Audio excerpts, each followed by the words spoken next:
পাকিস্তানের সিন্ধু নদীতে একটি যাত্রীবাহী বিয়ের বাস পড়ে অন্তত ১৪ জন নিহত এবং অনেকেই নিখোঁজ রয়েছেন।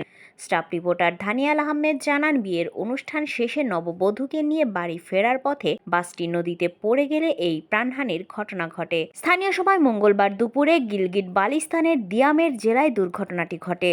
চালক দ্রুত গতিতে বাস চালানোর এক পর্যায়ে নিয়ন্ত্রণ হারালে তেলচি সেতু থেকে নদীতে পড়ে যায় বাসটি জিবির আস্তর জেলা থেকে পাঞ্জাবের চকওয়াল জেলার দিকে আসছিল। পাকিস্তানের ডন পত্রিকার প্রতিবেদনে বলা হয়েছে, কর্তৃপক্ষ অনুসারে বাসটিতে প্রায় ২৭ জন লোক ছিল।